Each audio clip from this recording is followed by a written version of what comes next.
Noisy Pixel.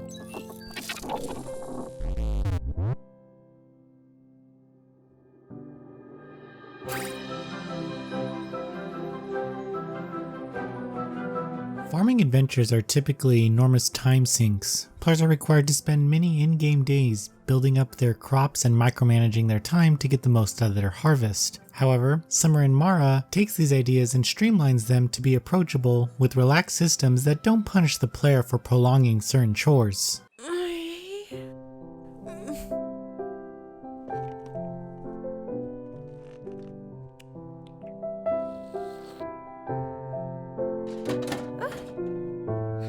Summer in Mara tells a story of Koa, who you meet at a very young age, after she was saved from a sunken ship. Her only friend is an alien-like creature known as Yaya, who teaches her the basics of survival and manners. The opening moments of gameplay set up the adventure that is about to take place, as the next time we meet up with Koa, she's older and Yaya is no longer around. Koa is a curious girl and eager for an adventure, which players don't have to wait long for, since the time comes sooner than expected after a strange creature appears to require her help getting home. Given that this is the first time she is leaving the island, she prepares a ship and sets off to the unknown. Koa's travels lead her across the region of Mara, where she meets a host of whimsical characters and adventures. The remainder of the game branches off this idea, but the story sadly doesn't really pick up entirely until the information dump of a conclusion. Regardless, the story merely takes a back seat as Koa spreads her wings in this new world. Combining such a big adventure and farming elements is no easy task. Still, Summer in Mara pulls it off by having quests tied to growing specific fruits and vegetables or crafting particular tools. Luckily, not every quest is related to growing items, as some require the players to retrieve or deliver objects around the world. This isn't always easy, since some items are tied behind other quests or found at the bottom of the ocean. This mission structure can get rather repetitive in the later hours of gameplay. Throughout the game, you will be sent on dozens of fetch quests that require you to eventually put the adventure on hold for a few days as you go home to grow lettuce for someone who needs it. After you deliver the item, you'll get a new quest that sends you back home to produce a new crop, and this happens more times than I could count. Summer in Mara isn't all about completing quests though, as time can be put into leisurely harvesting your goods. However, you will hit several walls as you build the farm that require you to complete these quests in order to progress. As time goes on, your tools improve and you can create intricate farming zones complete with animal life and plentiful food. After collecting, items can be crafted into more useful things, which can be sold or used to progress the adventure.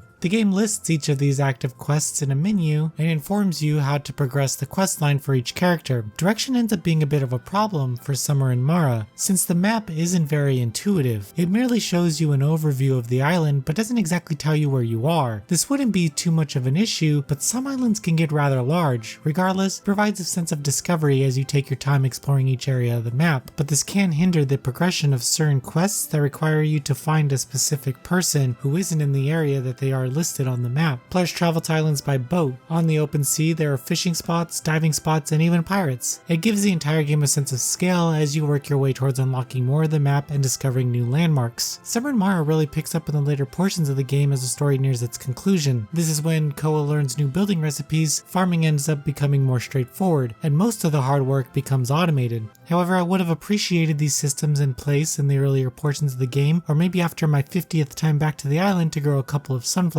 But instead, I happened to be out of water since it hadn't rained in a few days, so I know I'm going to have to wait the entire week in order to get the crops I need to progress. The graphics of Summer in Mara give the entire adventure a colorful look. Even though some structures might appear to be a bit basic, the developer has spent plenty of time filling up the world with unique NPCs and explorable areas. The music is full of relaxing tones and ambiance, with the wildlife providing most of the atmosphere. Things like hearing the waves against the boat or the sound of the gentle breeze are all this game really needs to make you feel like you are on an adventure with Koa.